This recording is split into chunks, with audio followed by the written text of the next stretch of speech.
Bonjour, je suis Xavier Zetoun, cofondateur et président de la start-up 1001 Menus.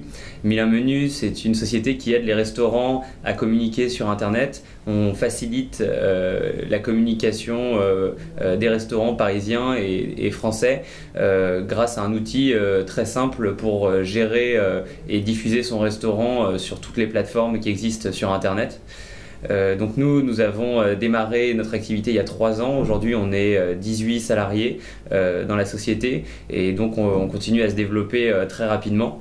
Au démarrage de l'activité, nous avons eu le soutien de PIE et donc nous continuons à innover dans la ville de Paris. Et donc la question que j'aimerais vous poser aujourd'hui, c'est qu'allez-vous mettre en œuvre, vous en tant que candidat, pour favoriser l'innovation dans la ville de Paris ?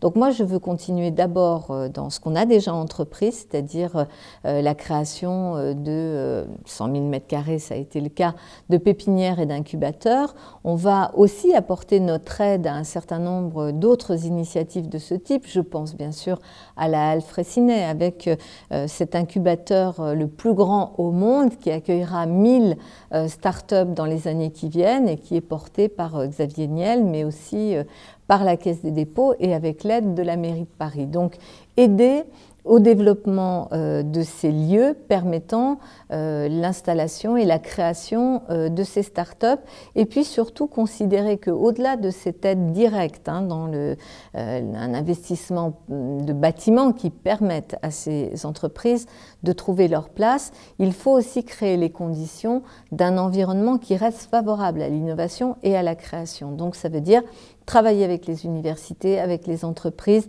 avec les designers, avec tous ceux qui créent aussi soit de la connaissance, soit de la capacité à faire connaître cette connaissance-là et à développer cette activité numérique, cette économie de demain.